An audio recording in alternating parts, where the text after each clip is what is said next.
Happy New Year's Eve. You probably hear me coughing a lot. Don't worry, I'm not sick. I had a procedure on Monday.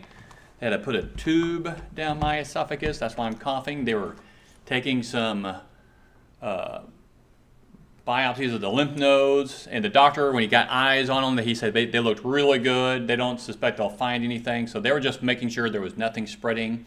But as a result, that tube scratching on my esophagus makes it hard to sing. Sorry about that, Gary. I would have sang out, but I couldn't.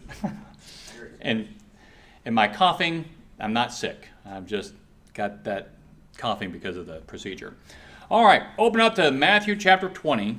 Matthew 20, we're going to look at verses 20 to 28. 20 to 28. So this is the occasion when the mother of James and John came to Jesus requesting that, there in verse 21, that in his kingdom, these two sons of mine, she says, may sit one on your right and one on your left. Her name, do they mention her name in there? I don't think they do. What is her name? Anyone know her name?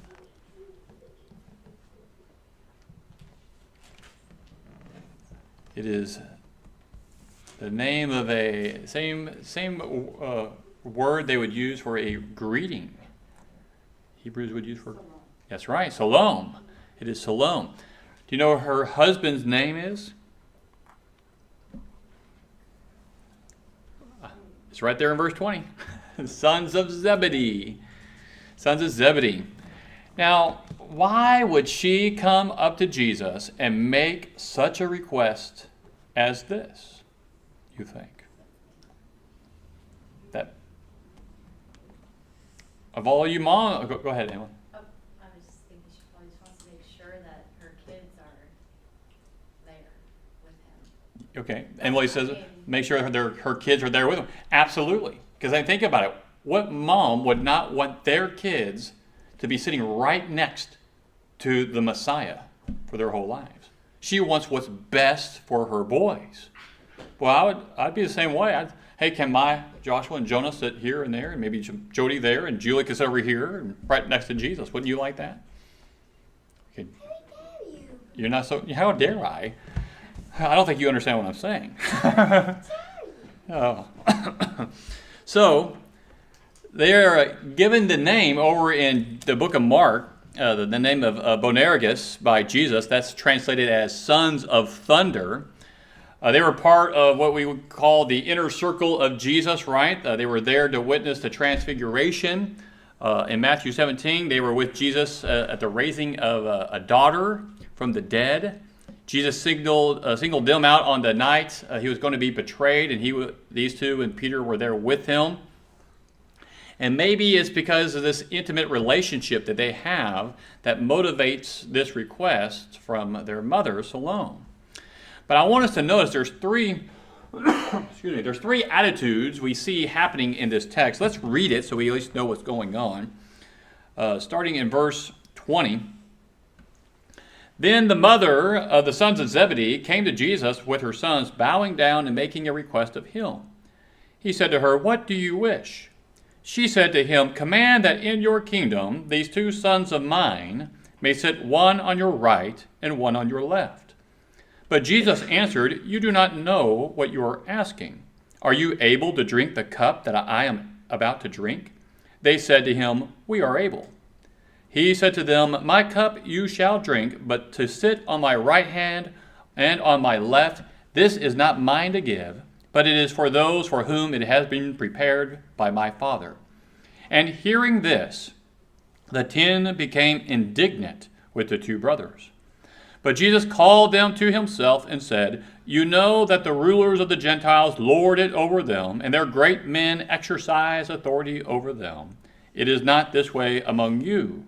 But whoever wishes to become great among you shall be your servant, and whoever wishes to be first among you shall be your slave, just as the Son of Man did not come to be served, but to serve, and to give his life a ransom for many." So what attitudes do you see in this text from the different groups. We got the mother, you got the sons, and you got the other apostles. What kind of attitude would you give the mom?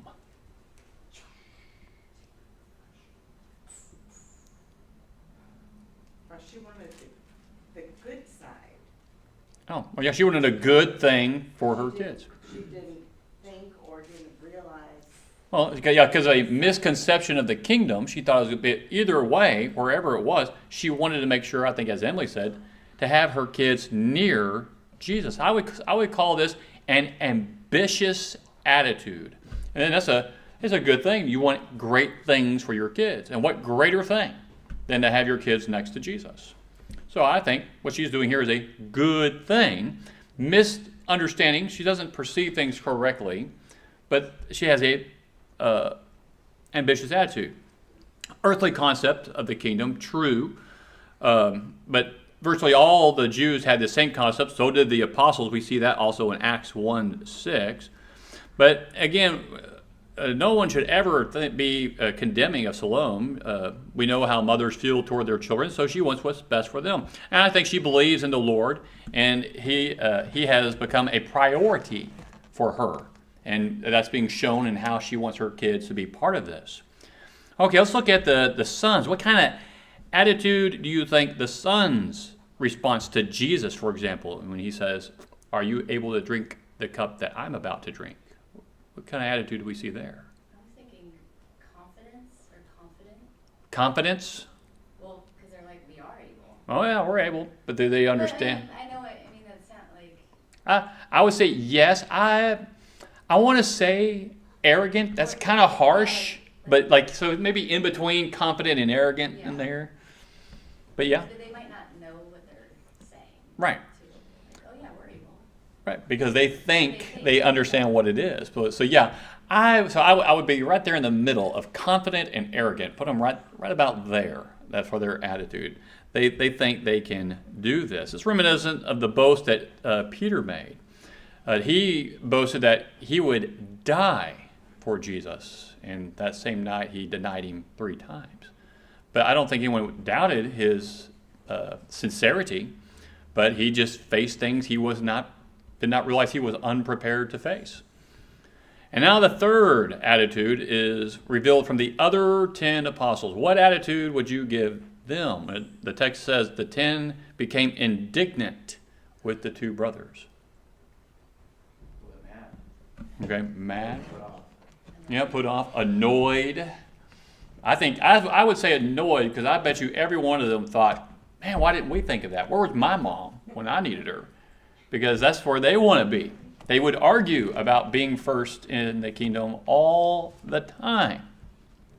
But resentment and jealousy, those things are never good. Resentment can build to the point where it has to be expressed. You might say, man, that guy doesn't deserve that, when maybe they do. Jealousy, of course, that sort of attitude wants to bring people down to the level where it's at, begrudging success of others. So Jesus takes advantage of the opportunity, and he addresses this desire for greatness. Salome's request was a desire to elevate her sons to a position above the ordinary. The sons think they can achieve it. They think they can handle it. The 10, they're indignant about it. So Jesus speaks of becoming great. Now they want greatness. Jesus wants them to have greatness. But the problem is the way they understand greatness is different than how Jesus understands greatness. So he needs to, like he does many times, change their perspective on what greatness is. The desire to become great is not condemned. In fact, Jesus implies that it is possible to achieve greatness in his kingdom. The thrust is clarifying the true meaning of not Christmas, but greatness, right? That was supposed to be a joke. Man, you're a hard crowd today. I didn't even get a smile out of Bill from that one. Usually he gives me that confident smile. That's going. You're trying, Chris. Good job. But no, not today. So we're going to break this up into two parts. We're going to start with the means. The way to greatness is not the customary way we would normally achieve it. Look at verse 25. He says, "You know that the rulers of the Gentiles lord it over them, and their great men exercise authority over them." So we are not to be like the nations who define greatness in one's superior position or the exercise of great power over others. But that is the way our world works, right? We can flex our muscles as the United States because we have great power, and so people listen. Trump stops wars because he makes a phone call and he threatens, "I'm going to raise tariffs on your products coming into my country." Oh, we'll stop the war. And so he can flex those kind of muscles. We have that kind of power. That's greatness in our world. But that is not greatness in the kingdom of God. And so this is a message, you could say, for preachers, for elders, leaders within the church, teachers, whomever. We cannot function as if we lord and master over people. This also condemns church politics, where some will stoop to ungodly means to achieve positions of authority within the church, or strive to hold on to it in some way. Greatness, according to the Lord, is achieved by service to others. 26 and 27. "But whoever wishes to become great among you shall be your servant, and whoever wishes to be first among you shall be your slave." And he shows us the truthfulness of this in verse 28, in the matter of his own life, when he says, "Just as the Son of Man did not come to be served, but to serve, and to give his life a ransom for many." Jesus' entire earthly life was an act of service. All that he gave up in order to be here. If his followers would see themselves as servants and their mission as serving others, then much more would be accomplished for the kingdom. Yet if we are more concerned with how people treat us, then little is going to get accomplished. If there are congregations doing little, it is because the Christians there do not see themselves as servants. They may prefer to be served rather than to serve. And maybe this has something to do with the cost. You got this mysterious kind of initiation into the inner circle of greatness, and involves drinking out of a sacred cup. Jesus drank of it first. He passed it on to the apostles. They drank of it, and it's still available to us today. Now, of course, the cup is what? When he said, "Are you able to drink of the cup that I'm about to drink?" what was he talking about? Suffering. Yeah. Death. In their case, it was going to be death. But it's suffering. James was eventually killed, right? Acts chapter 12, he got his head chopped off. So he drank of that cup. And although John lived much longer, he was imprisoned, he was scourged in Acts 5, and exiled to the island of Patmos, the beginning of Revelation. The other apostles, almost as if they were thirsty to drink of the cup, also suffered many things for the cause of the kingdom. The cost of greatness may also include the refusal to be served. Jesus said he did not come to be served, but he came to serve. So the great within his kingdom do not come looking to receive anything, but to render service to others.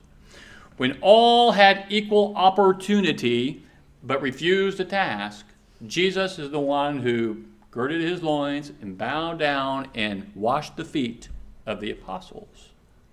He was teaching them something about not just service, but greatness, what real greatness is. I think every Christian should look at their circumstances and ask, am I constantly being served by other Christians? Or am I serving? I think there are some who tend to require much spiritual babysitting. You know what I mean? And it's like it's nonstop. There are three groups of people that fall into this kind of category. Invalids who cannot take care of themselves anymore, babies, and the immature. Immature people always need to be served. They're like the one-talent man who bury their responsibilities, but they make great demands upon everyone else. You didn't come see me when I wasn't well. Or we need to have better programs. We need to have a better youth program. We need this, we need that. All these things we need, but they don't act. They don't serve. John F. Kennedy's inaugural address was what? You remember that? What did he say? Ask not. Not what you can do for your country, but what? No, ask not. Not quite. Ask not what your country can do for you, but what you can do for your country. Don't worry, I've messed that up myself. I think I've even done it up here a few times because you try to say it out and you don't get it out right. But when we have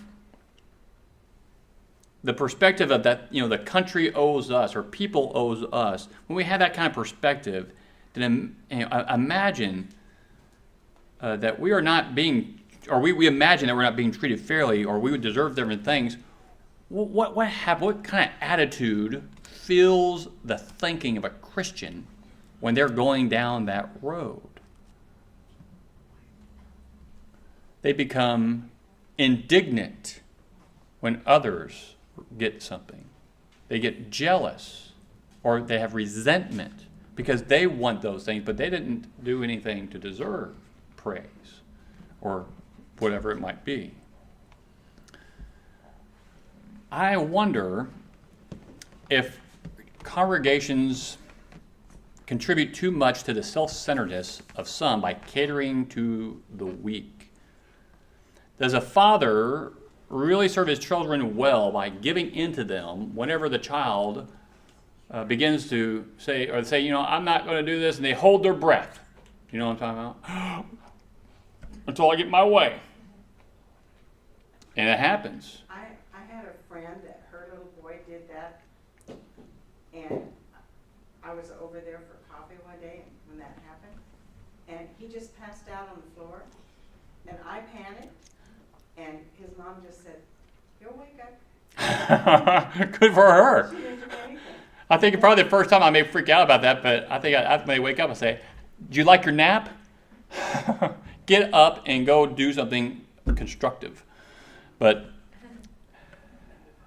children will naturally, if you allow it to happen, they will naturally lord it over the household, making demands. That's immaturity. And Christians, still a lot of laughter over here. But parents need to exercise self-restraint and giving in to such selfishness. I struggle with these things as well. But demanding is the way of the world. Serving is the way of Christ. Jesus calls upon us to change the way we see ourselves, and to change the way we think and we perceive. Greatness is not the way the world sees it, but it's the way God sees it. And He is the very example of greatness we should be striving for. I did not come to serve. I did not come to be served, but to serve and give my life a ransom. I did the same thing. That's the attitude we need to have. And it's hard to change that perspective. It's hard. Any comments or questions? Well, you have Isaiah 51:17. Is that what? Yeah, I got that in my Bible. Isaiah 51:17. Go ahead. Yeah. Is that what is he referring to this moment in Isaiah? Let me read it. Cool. 51:17. 51:17. Yes, sir. Rouse yourself, arise, O Jerusalem. You have drunk from the Lord's hand the cup of His anger, the chalice of reeling you have drained to the drain. No, there are many cups in the Old Testament. Most of the time, when God talks about you filled up a cup, or I'm going to give you a cup, it's a judgment. And this sounds like a cup of judgment to me. You have drunk from the Lord's hand the cup of His anger. So that cup sounds like judgment to me. And the cup that Jesus is talking about is the suffering He's going to have to give for us and what they would have to give in order to bring the good news to a world who's going to reject it. So it's not judgment that they're receiving. They're going to receive just simple suffering. Whereas here in Israel, they're receiving a judgment from the Lord. Thank you. Yeah. Rachel? Yeah, I've been looking at some of the commentaries based on kind of the oral traditions for the Jews, and they were suggesting that the cup is, that's a phrase to talk about a shared fate. If you share the cup, you're sharing the same fate. So that is, yes, the suffering, but it's also the victory. Oh, yeah. So I think it could be. It's the greatness. both. That's what he's talking about, because he's in the context of greatness. But if you want it, you're going to have to drink a certain cup. I think specifically there, he had in mind suffering, but I include into that everything. Oh, it has a lot of applications to them. The number one, I think he wanted them to understand, are you able to drink the cup that I'm about to drink? He's clearly talking about there the suffering. But there's more to it, and that's true. Well, because earlier, 15, 16, 17, right in there, he's talking about his suffering, his death. Yeah, his death and resurrection there in 17 to 19. That's right. But in the context, they were just he's talking, or they're looking for greatness, and he's trying to get them to better understand it. Now, when she offers them this, what does it mean to sit next to Jesus? So to have those positions. Well, if you want that position, which isn't his to give, he's saying you're going to have to go through what I'm about to go through. And I think that in this case, that is talking about suffering, which is going to require quite a bit of faith, as Rachel was bringing up. Good comments, good questions. When I read that, I always go to Psalm 23 when I couple and that's the first thing I go to every time I just hear the word cup. And there's so many in the Old Testament of, like you said, anger. Or usually it's judgment. A lot of times in the Old Testament, it's judgment. Any other comments or questions?